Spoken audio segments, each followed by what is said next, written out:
Donc, on démarre avec Bruno Bouygues. Bonjour Bruno. Bonjour. Président, quand j'étais jeune, on disait c'est écrit dessus, c'est comme le port-salut. Je ne sais pas si port-salut, je ne sais même pas si ça existe encore, dis donc. Président donc de GIS, G-Y-S. Bruno, il faut qu'on évacue ça tout de suite quand même, parce que Bouygues, c'est Bouygues. Donc, mais c'est ça que je trouve super intéressant, c'est bon sang ne saurait mentir. Vous êtes dans la famille, pas fils de Martin. Non, pas du tout. Et avant lui. Donc en fait, mon grand-père Francis a créé le groupe Bouygues. Mon oncle aujourd'hui est à la tête. Dans les journaux, on a été annoncé d'ailleurs que mon cousin était promu, ce qui m'a fait... Bon, j'étais très fier pour lui et très heureux. C'est pas du tout mon chemin. Moi, j'ai décidé d'entrer avec mon père à la reprise d'une PME industrielle. C'est ça. Donc, frère de Martin Bouygues, votre père. Voilà, c'est ça. Et alors, vous me disiez, parce que je présentais Bénédicte là, et vous me disiez, moi, je suis passé de la banque d'affaires à New York. Ah, la PME industrielle en Mayenne, tout à fait. Donc, mais PME, alors, j'allais dire PME à New York. Banque d'affaires à New York, c'était il y a combien de temps, ça, Bruno? Il y a 18 ans. Il y a 18 ans. Il y a 18 ans, ça a été le saut de la finance internationale à la TPE industrielle qui commençait sa mutation technologique. 18 ans. Donc après le crack de après le crack de 2000, quoi. Juste après, exactement. Voilà, j'ai dû entrer en 2001 ou 2002 dans cette TPE que mon père avait repris et qui a connu une phase de mutation technologique exceptionnelle dont on parlera et qui se trouve au cours des révolutions actuelles de la machine-outil. Est-ce que, pardon Bruno, mais je veux juste finir ça, quand on s'appelle Bouygues, oui, ça aide quand on va voir un banquier qu'on a besoin d'investissement pour de la machine-outil dans la sous-traitance automobile? Alors écoutez, le bilan de l'entreprise aide beaucoup mieux que le nom de famille. Non, mais au départ. Au départ, on est une TPE, on est une PME, on est modeste en termes de chiffres, puisque le bilan à l'époque, lors de la reprise de l'entreprise, c'était un peu moins de 100 000 francs.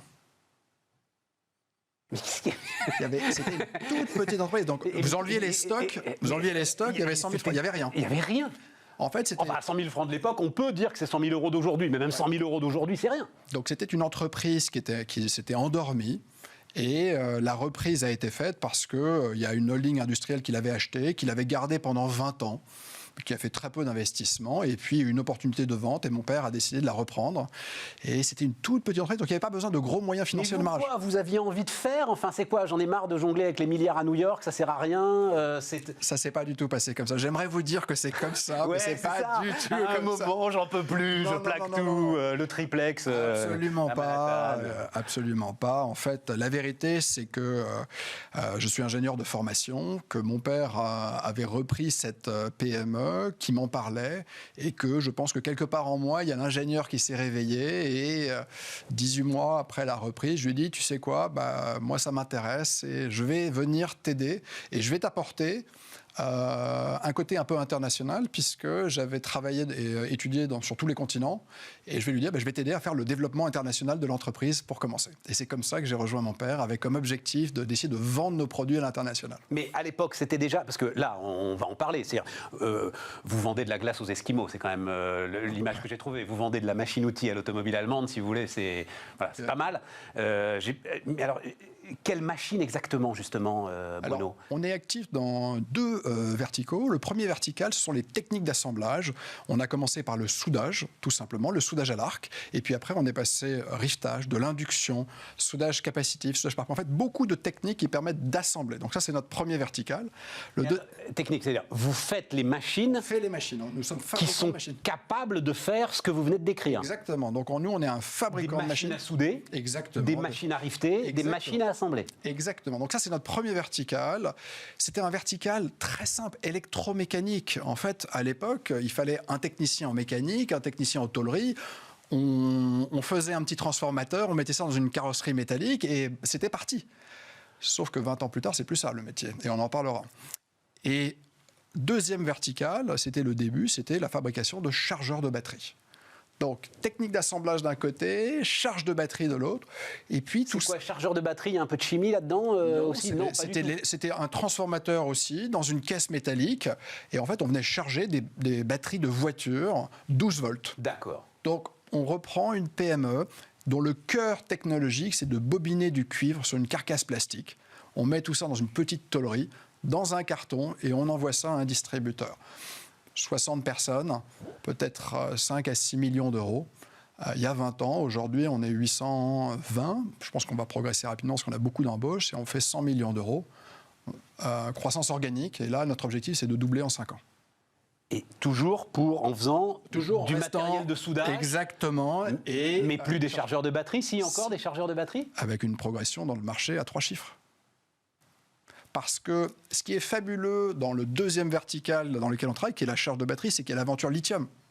L'aventure lithium est en train de bousculer de façon complète nos marchés, les usages et surtout les attentes technologiques de nos clients. En fait, le monde automobile, mais aussi le monde industriel, est en train d'organiser la mutation des batteries plomb vers des batteries lithium. Ouais. Et donc, l'ensemble des fabricants historiques de chargeurs de batterie doivent repenser la technologie, la communication et l'ensemble des informations qui sont nécessaires. Qu'est-ce qu'on a comme barrière à l'entrée quand on fait, comme vous le dites, quand on bobine du fil de cuivre autour du plastique? Enfin, qu'est-ce qui fait qu'à un moment, l'automobile allemande dit « moi je veux du GIS » ? Eh bien, c'est l'aventure qu'on a eue. Donc, il y a 20 ans, notre métier, comme je le disais, c'était de bobiner du cuivre. Petit à petit, l'électronique est arrivée et à partir de là, 5 révolutions successives sont arrivées. Première révolution, je le dis, c'est l'électronique passive, c'est-à-dire à côté du transformateur, on met une petite carte électronique. Deuxième révolution, c'est de l'électronique active avec des topologies électroniques innovantes qui remplacent le transformateur par des convertisseurs de puissance.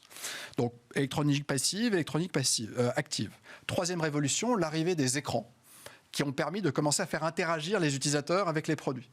Quatrième révolution, toute la partie communication, tout ce qu'on appelle l'IoT, donc l'interface Bluetooth, Wi-Fi qui permettent à votre smartphone de commencer à communiquer avec le produit, mais aussi une technologie back-end, ce qu'on appelle de la communication industrielle avec de l'Ethernet IP, du Modbus, un certain nombre de protocoles industriels qui permettent à ces chargeurs de commencer à dialoguer avec des véhicules, dialoguer avec des usines, donc de commencer à avoir finalement s'intégrer à l'intérieur d'un écosystème de données.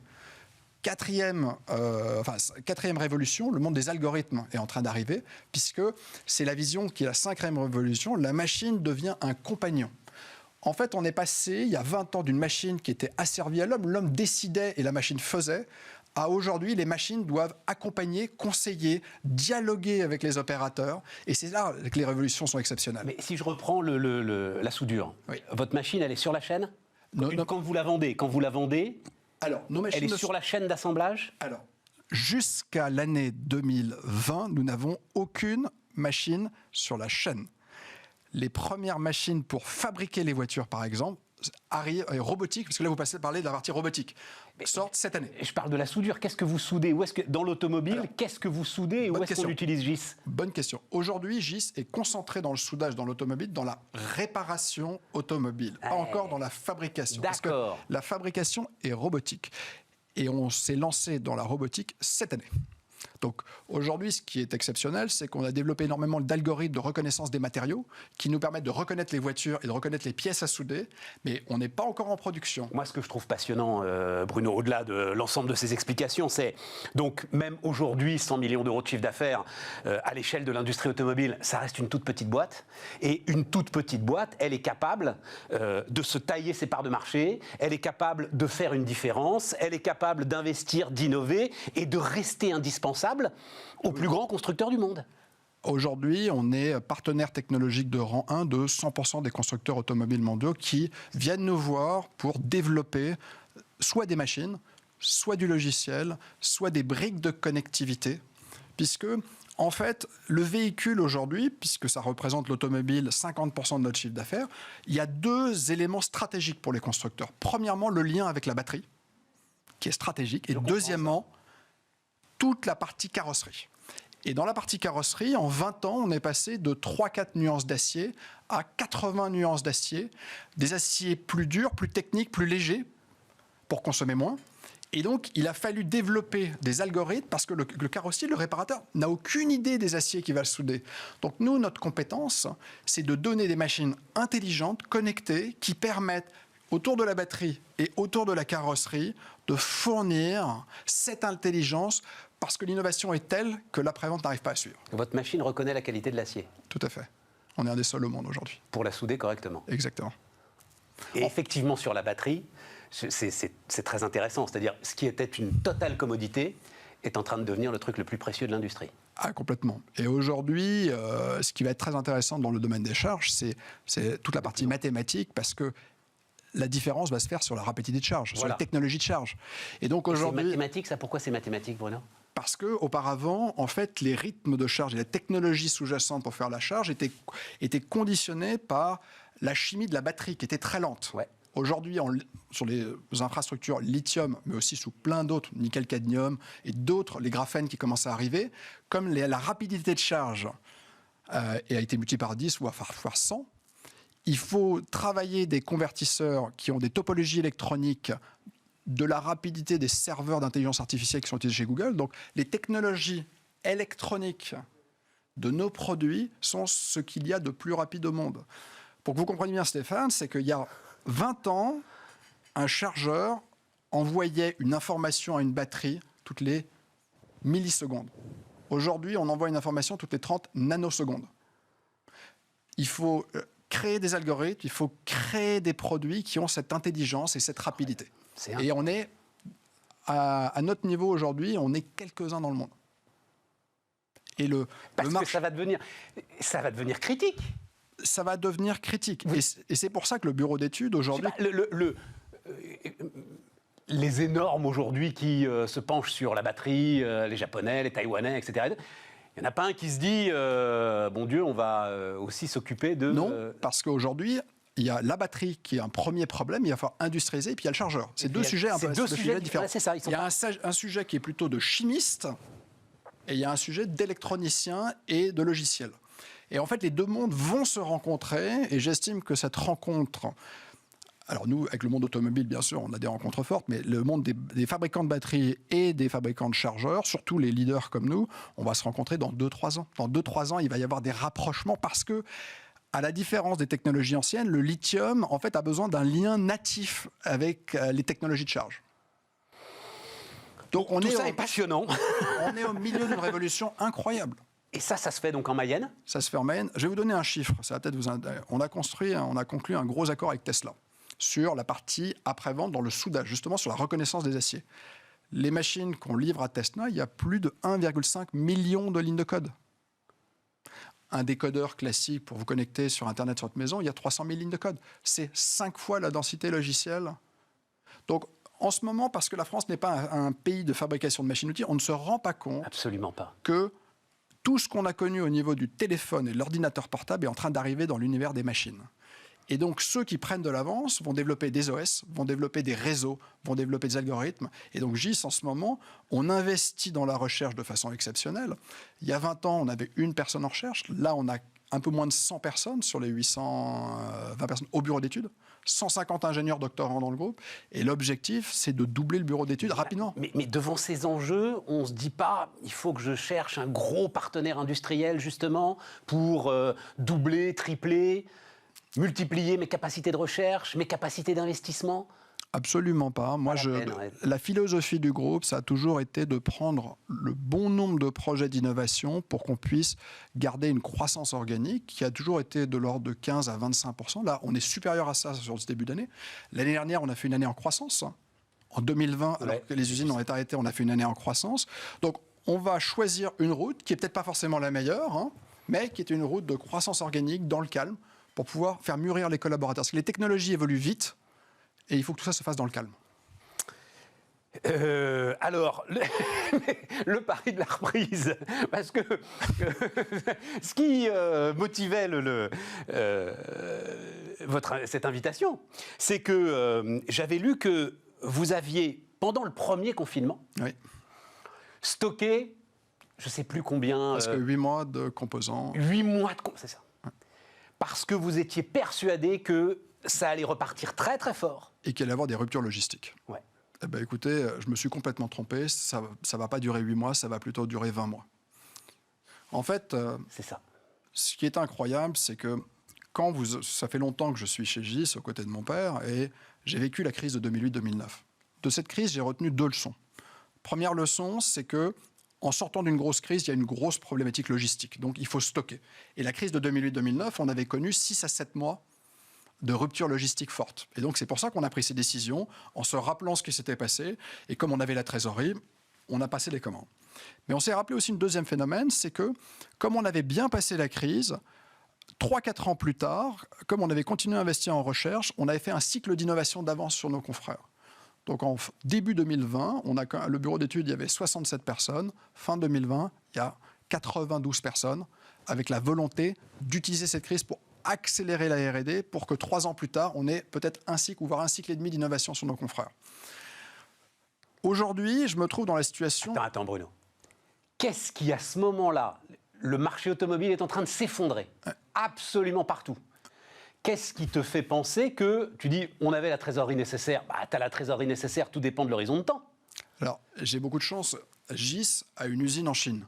Donc, on a vécu le confinement. Donc, j'ai vécu tous les jours la période de confinement, que ce soit chez mes fournisseurs dans le Hubei, dans la ville de Wuhan, ou dans mon usine chinoise à Shanghai. Donc, j'ai vécu le confinement et la sortie de déconfinement. On a été une des premières usines en Chine à déconfiner. Et donc, j'ai vécu ce confinement, déconfinement, avec les vacances du Nouvel An, qui a duré à peu près 4 semaines. À partir de là, j'ai confiné en Italie, ma filiale commerciale. Et donc, lorsqu'on a confiné en France, non seulement on avait la date de sortie, on avait la psychologie et on était des guerriers. Parce qu'on s'est dit, on va remonter puisque la Chine commençait à remonter. Donc, lorsque vous avez vécu un traumatisme dans un pays et que vous savez... Non, mais surtout, tu avais un horizon de temps, en fait. Et on avait un horizon de temps. Donc, mes collaborateurs sont partis le 18 mars parce qu'on a dû fermer l'usine à cause le temps de la réorganiser. Et je leur ai dit, maximum, dans 5 semaines, tout le monde est au travail, on aura réorganisé. Alors, pourquoi 5 à 6 semaines? Oui, mais ça, c'est d'accord, mais parce qu'on avait envoyé les quantités de masques et de gel en Chine pour pouvoir rapatrier, pour avoir des stocks très importants. Oui, mais il fallait que le marché reparte. Il fallait que vos clients, eux, repartent et soient à nouveau demandeurs de l'ensemble de vos produits. Pendant le confinement, alors c'est vrai qu'on a pris le risque de faire ces stocks, mais pendant le confinement, la Chine a redémarré par étapes. Ouais. Et donc, tous les matins, j'avais mon COMEX chinois et on faisait un point sur tout ce qui se passait. On appelait les fournisseurs et on a vu que la Chine repartait, pas à la vitesse historique, mais dans des vitesses raisonnables. Et donc, nous, ce qui a été intéressant, c'est au travers des filiales, qu'elles soient italiennes, allemandes, anglaises ou chinoises, plus nos clients dans 130 pays. J'ai passé ma journée au téléphone à appeler un peu tout le monde. On s'est rendu compte que des pays continuaient à travailler, d'autres démarraient. Et donc, à partir de là, on s'est dit, allez, bingo, banco, on va utiliser cette crise pour faire un saut quantique. Voilà. Donc, on a pris un risque et on s'est dit, allez, c'est parti. Et le verdict à l'arrivée, c'est que en fait, tu penses que tu n'as pas pris assez de risques, que ce n'est pas 8 mois de stock que tu aurais dû faire, mais 20. Enfin, c'est pas possible. Sur la partie électronique. Et donc, en fait, on a vécu une année où, en fait, en redémarrant tôt, en ayant le stock, on a pu rattraper le retard de chiffre d'affaires qu'on n'a pas fait pendant le moment où l'usine chinoise et l'usine française ont été fermées. Et sur la fin de l'année, on est remonté à 0,24. Donc, en fait, on était à fin avril à moins 38% chiffre d'affaires groupe. Et on a fini au 31 décembre à plus 0,24 chiffre d'affaires groupe. Donc on a eu... 0,24, la barre qui bouge. Et je la voyais arriver tous les mois, octobre, novembre, décembre. Et je disais à mes collaborateurs, on s'accroche, on va y arriver. Et on a juste, sur les derniers jours, réussi à dépasser le zéro. Comment est-ce que, sur des enjeux comme ceux-là, et quand même à Laval en Mayenne, grand respect pour Laval en Mayenne, mais quand même à Laval en Mayenne, on attire les gens qui sont nécessaires à la croissance d'une entreprise comme la tienne? Alors d'abord, il faut comprendre que la Mayenne, et surtout Laval, c'est un territoire qui est un petit peu contraint, puisque le taux de chômage est un des plus bas de France. Donc il n'y a pas un réservoir d'emploi. Donc il faut chasser. Donc il faut les faire venir, il faut les faire venir. Et là, on a plusieurs stratégies. Première stratégie, c'est que dans la partie recherche avancée, on est en partenariat avec beaucoup d'universités sur lesquelles on a des docteurs en cours de formation. Et on fait le tour de toutes les bonnes universités dans nos métiers, pour attirer. Donc on passe du temps déjà à dialoguer. Dans l'électronique de puissance, puisqu'on est dans la puissance, GIS est un des grands sachants et un des leaders français. On est 2 ou 3 en France à avoir nos connaissances. Donc on n'est pas 150. Donc un ingénieur qui veut travailler sur des objets intelligents, industriels, connectés, il va dire chez GIS, là, en France, il n'y a qu'une seule maison. Donc moi j'encourage. En ce moment, Stéphane... Je Schneider Electric, il peut aller aussi, non C'est sûrement faire un tour. c'est magnifique, c'est magnifique. Tiens, il était là il n'y a pas longtemps. Nexans, ça peut l'intéresser aussi, par exemple. Ce sont nos fournisseurs, ils sont tous nos fournisseurs, donc on les aime beaucoup. Mais Qui a eu la même. Nexans qui nous a raconté qu'il a eu la même démarche que toi. Alors, eux, ils ont été regarder des épidémies des années 70, je crois, il me racontait, pour voir exactement comment ça s'était passé, pour faire comme toi et pour prévoir les stocks, effectivement. D'accord. Donc, en fait, c'est finalement par l'excellence. C'est l'excellence qui fait de l'entreprise que tu attires. Et puis, j'étais ce matin en visioconférence avec un de nos grands fournisseurs de composants électroniques. C'est faire venir les meilleurs experts pour qu'eux-mêmes voient notre niveau technologique, qu'ils en parlent autour d'eux. Donc aujourd'hui, en fait, on essaie de faire venir les plus grands experts européens, américains, asiatiques, dans notre usine pour travailler avec nous sur des architectures de technologie qui vont servir à ces briques dans l'univers des machines-outils qui se créent. Qu'est-ce que ça veut dire sur... cette histoire que tu racontes. Alors, non, mais juste d'un mot quand même, la façon dont tu vois les choses, c'est-à-dire aujourd'hui, tu parles du cuivre. Ouais. Les prix du cuivre qui explosent, les problèmes d'approvisionnement effectivement en semi-conducteurs, les problèmes d'approvisionnement d'une manière générale d'ailleurs avec le shortage de tankers, etc. Et tout. Est-ce que tu penses que ça peut plomber là pour le coup la reprise et freiner le redémarrage? Alors, l'industrie est toujours très réactive et je pense que tout le monde est en train de se mobiliser pour trouver des deuxièmes sources sur beaucoup d'éléments. Ce qui a été très difficile pour les industriels sur le premier trimestre de cette année, c'est que nos négociations de prix, en général, 60 jours avant la fin de l'année, vers fin octobre, on envoie une première liste de prix avec application au 1er janvier. Ouais. Sauf que les phénomènes de pénurie et d'hyperinflation ont commencé quelque part vers le début décembre. Ouais. Donc on a vu à partir de novembre le prix des conteneurs augmenter. Pour rappel, pour ceux qui ne savent pas, un conteneur Shanghai-Rouen, c'est 40 pieds, 2600 $. Fin octobre. Mi-février, alors que je les négocie bien, 9 800 $. Celui qui ne négocie pas, c'est entre 15 et 20 000 $. Donc, premier phénomène que tout le monde a vu très rapidement, c'est l'explosion des coûts par pénurie de conteneurs et de supertankers de la route Asie-Europe, avec une multiplication par entre 4 et 20 en fonction de la capacité à négocier. Donc tout ça, ça a créé une nécessité de renégocier très rapidement les prix, parce que nous, une partie des composants électroniques, ils viennent d'Asie. Donc on les achète, on les assemble, on fait nos cartes dans nos usines, mais les composants viennent d'Asie. Deuxième phénomène qui est arrivé rapidement, c'est que au niveau des machines, on fait des châssis en acier. Les hauts fourneaux en Europe n'ont pas tous redémarré à la même vitesse. Et que comme l'industrie a redémarré très vite, eh bien, il y a eu pénurie de livraison de feuillards d'acier sur... À l'arrivée, parce que le temps tourne très vite. Tu arrives à répercuter tout ça dans tes prix parce que tu es leader. Là, on répercute tout instantanément. Voilà, instantanément. De toute façon, il n'y a pas de discussion. Et en plus, ce qui inquiète plus nos clients, ce n'est pas les prix. Il ne faut pas le croire. C'est plutôt les pénuries à venir. Parce qu'on les avertit que devant nous, il y a encore 6 mois, voire 9 mois de livraison compliquée de semi-conducteurs. Dernière question, Bruno, réponse en 1 minute. Cette réussite-là de GIS, quelle leçon on peut en tirer pour l'industrie et pour la réindustrialisation? Je pense que le temps long, le travail collectif, bien écouter ses clients. Et surtout, si c'est possible, avoir rapidement des clients internationaux qui vous donnent un regard différent du client français. En fait, en France, on a une façon de voir le monde. En Allemagne, on en a une autre. En Chine, on en a une autre. Aux États-Unis, il y en a une autre. Et en fait, si on arrive à travailler des produits qui soient à la croisée de tous les besoins et pas que les besoins français, on est très successful à l'international. Dernier point, on a une éducation judéo-chrétienne en France et c'est jamais assez bien le produit. Et moi, ce qui m'a beaucoup surpris en partant à l'international, c'est que je prenais mes produits, j'allais sur le salon, mon produit, je le voyais bien qu'il était un peu mieux que mon voisin. Et mon voisin disait, c'est le meilleur produit du monde. Et moi, je disais, vous savez, on va s'améliorer. En fait, non, il faut qu'on soit très fiers de notre industrie française, il faut qu'on soit très fiers de ce qu'on fait, parce que c'est formidable ce qui se passe. Done is better than perfect. Ouais. Hein? Et puis, moi, j'aimerais bien pousser un message à dire aux jeunes de venir dans l'industrie. En fait, l'image de l'industrie a malheureusement pas changé assez vite parce que la technologie à la maison a évolué plus vite que la technologie à l'usine. L'arrivée des smartphones, des ordinateurs, du Wi-Fi. Dans l'environnement de la maison, les technologies ont progressé très vite. Et malheureusement, l'univers industriel a pris un peu de retard. Aujourd'hui, les usines sont aussi connectées que la maison. Elles ont des machines exceptionnelles. Il faut faire redécouvrir l'industrie. Bon, Bruno, on reparlera de tout ça. Maintenant qu'on a fait connaissance, on passera moins de temps sur les bobines de cuivre. Voilà. Et on reparlera de l'industrie et de la croissance. Bruno Bouygues, donc, était notre premier invité sur Bismart.